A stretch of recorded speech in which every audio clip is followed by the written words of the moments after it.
Okay, you guys, we are going to continue working with the pen tool. Now this is going to be, this is our second practice attempt. So here's how we're going to make this work. First off, you have to make sure, you have to open this, okay? So download it, drag it down to this little AI symbol down here, and that's how this will open just like here. Okay, once you have this open, here's what you're going to do. You need to make sure your layers palette is visible, okay? So mine is right here, but if you can't find it, you have to go to Window and you have to go down to where it says Layers to open it, okay? Once you've done that, here's what we're looking at. Right here, this is our layers visibility, okay? I hope you can see that. So that's a little eyeball, and if we were to click off on that, that would turn that layer off and make it invisible to us. So if we turn it back on, there it is. Right here, this allows us to lock the layer, okay, which we'll get to in a second. Basically means you can't touch it, you can't move it, you can't do anything with it. This is our layers thumbnail, okay, so it's a tiny little version of what we're seeing here. And then this is the layer's name, okay? Now anything that gets added to this layer would actually go in here, right? So we don't need that open right now. All right, so here's what we're going to do. We are going to double click on the layer thumbnail, and it's going to open this layer options dialog box, all right? Now, all I want you to do is click on template, and then I want you to click OK. And what that did is it basically dimmed, okay, dimmed what we're looking at here, and it also locked it over here. But now we can't do anything to it. So we have to add an additional layer above this, and that's what we're going to be working on from here on out. Anytime we bring anything into Illustrator where we're drawing on top of it, this is how we want to do it, okay? So you lock it down, and then you go right here, and it's create a new layer, and then this is going to be our workspace.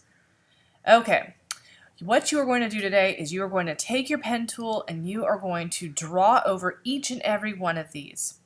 Now what I suggest you do first off is set up your color picker. So you don't want any fill, but you do want a black stroke.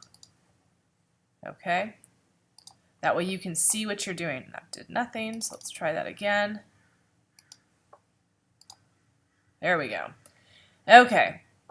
Also, I would keep your stroke fairly small, so I don't know if I would go much higher than 1 point, but that is up to you.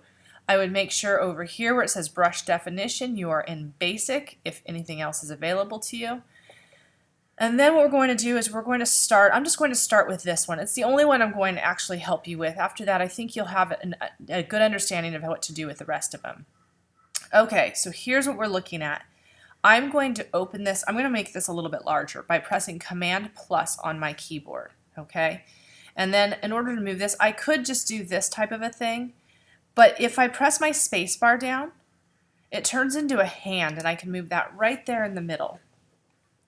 All right, so here's what I'm doing. First off, I want to start at an edge. I don't want to start on a curve, okay?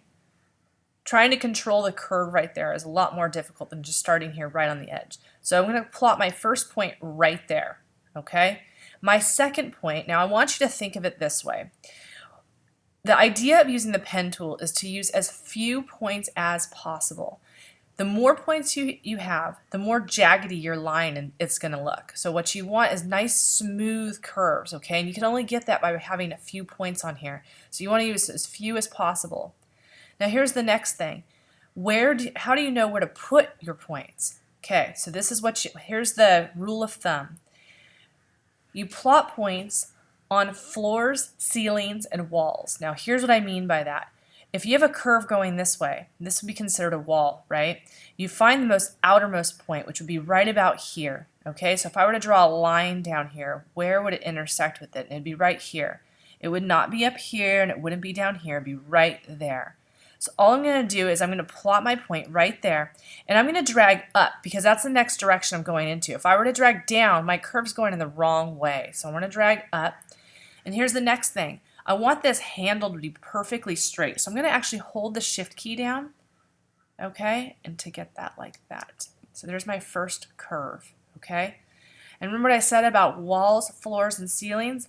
This would be considered a ceiling. So same thing goes. If I were to draw a line right across here, right, it would be right about there. And so if I click on that one, and again, holding shift because I want my handles to be straight. Otherwise they kind of start to do weird things and I can get little notches in my curve. So I'm going to pull that straight like that. So there's my next one. Same deal over here. I'm going to try to keep it straight across from the last one if I can. Holding shift again. Okay, and here's my last one right here. Or not my last one, but nearly my last one. Same thing. Okay, now I have a corner right here. So if I don't convert this anchor point into a corner point, it's going to do some weird curvy thing. So I have to click right here in the center to get rid of that future handle. And then I can go down here and drag straight out. Again, same thing. I'm holding my shift key. I have another corner right here, so I have to click on this one. And then this one I'm actually going to go straight up. Okay. All right, so there's that. If I come over here to my layers palette, I can turn that off so I can get an idea about what I've just done.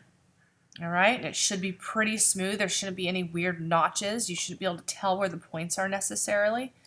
And then all you're going to do is move on to the next one. So again, to move on to the next one, you press your space bar down and you can just drag your paper across and start working on the next one.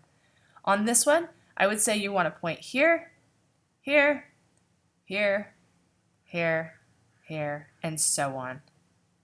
Okay? There. Now, if you can't get it exact, especially in here, go ahead and make these corner points as opposed to round points because that's going to get a little funky looking. Okay? And you're just going to complete every last one of them, and you're going to turn in what you've done to me. Okay? All right, that's